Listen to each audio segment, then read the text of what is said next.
ನಮಸ್ಕಾರ. ನೀವು ನೋಡ್ತಾ ಇದ್ದೀರಾ ಪಲ್ಸ್ ಆಫ್ ಪಬ್ಲಿಕ್. ಕರ್ನಾಟಕ ಚಿತ್ರಕಲಾ ಪರಿಷತ್ನಲ್ಲಿ ಇಂದಿನಿಂದ ಅಕ್ಟೋಬರ್ 12ರವರೆಗೆ ದಸರಾ ನವರಾತ್ರಿ ಹಬ್ಬದ ಹಿನ್ನೆಲೆಯಲ್ಲಿ ಬೆಂಗಳೂರು ಉತ್ಸವಕ್ಕೆ ಚಾಲನೆ ನೀಡಲಾಗಿದೆ. 70ಕ್ಕೂ ಅಧಿಕ ಮಳಿಗೆಗಳಲ್ಲಿ 50ಕ್ಕೂ ಹೆಚ್ಚು ಕರಕುಶಲ ಪ್ರದರ್ಶನ ಇಲ್ಲಿ ಲಭ್ಯವಿದೆ. ಕೈಮಗ್ಗ, ಕರಕುಶಲ, ಜೀವನ ಶೈಲಿ ವಸ್ತುಗಳ ಪ್ರದರ್ಶನ ಮತ್ತು ಮಾರಾಟ ಮೇಳ ಅತ್ಯಂತ ವಿನೂತವಾಗಿದ್ದು 17 ದಿನಗಳ ಕಾಲ ಈ ಮೇಳ ನಡೆಯಲಿದೆ. ಬೆಂಗಳೂರು ಉತ್ಸವಕ್ಕೆ ಚಾಲನೆ ನೀಡಿದರು ನಟಿ ಹಾಗೂ ರೂಪದರ್ಶಿ ಕವಿತಾ ಗೌಡರವರು. ದಸರಾ ಬೊಂಬೆ ಕೂರಿಸಲು ಬೇಕಾದ ಎಲ್ಲ ಪ್ರಕಾರದ ವಸ್ತುಗಳು ಹಾಗೂ ಗೊಂಬೆಗಳು ಇಲ್ಲಿ ಲಭ್ಯವಿದೆ. ಮತ್ಯಾಕ್ ತಡ, ನೀವೆನ್ನೂ ಕೂಡ ಚಿತ್ರಕಲಾ ಪರಿಷತ್ಗೆ ಭೇಟಿ ನೀಡಿಲ್ಲ ಅಂದರೆ ಈ ಕೂಡಲೇ ಭೇಟಿ ನೀಡಿ.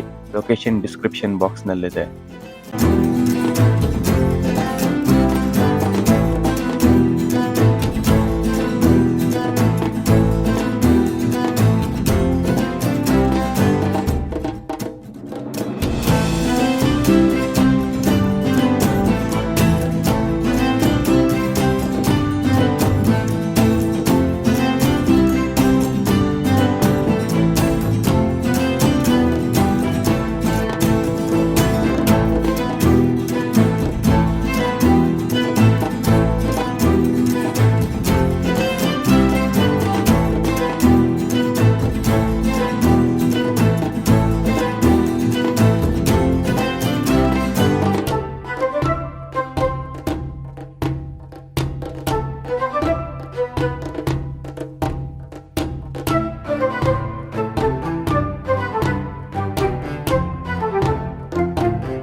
ಎಲ್ಲರಿಗೂ ನಮಸ್ಕಾರ. ನಾನು ನಿಮ್ಮ ಕವಿತಾ ಗೌಡ.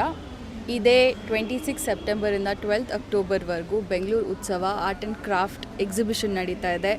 ಇಲ್ಲೇ ಚಿತ್ರಕಲಾ ಪರಿಷತ್ತಲ್ಲಿ ನಾನಿವತ್ತು ಬಂದಿದ್ದೀನಿ. ಆ್ಯಂಡ್ ನನಗೆ ಆರ್ಟ್ ಆ್ಯಂಡ್ ಕ್ರಾಫ್ಟ್ ತುಂಬಾ ಇಷ್ಟ. ನಾನು ಪ್ರತಿ ಸರಿ ಏನಾದರೂ ಒಂದು ಕೊಂಡ್ಕೊಂಡು ಹೋಗ್ತಾನೆ ಇರ್ತೀನಿ. ಸೊ ನಿಮಗೂ ಆರ್ಟ್ ಆ್ಯಂಡ್ ಕ್ರಾಫ್ಟ್ ಇಷ್ಟ ಇದ್ದರೆ and it is hand made, so ನಿಮಗೆ ಅವರ ಬ್ಯೂಟಿಫುಲ್ ಕ್ರಿಯೇಷನ್ಸ್ ಇಷ್ಟ ಆದರೆ ಪ್ಲೀಸ್ ಬನ್ನಿ. ಆ್ಯಂಡ್ ಚಿತ್ರಕಲಾ ಪರಿಷತ್ತಲ್ಲಿರುತ್ತೆ 26 ಇಂದ 12 ಅಕ್ಟೋಬರ್ವರೆಗೂ. So don't forget and enjoy.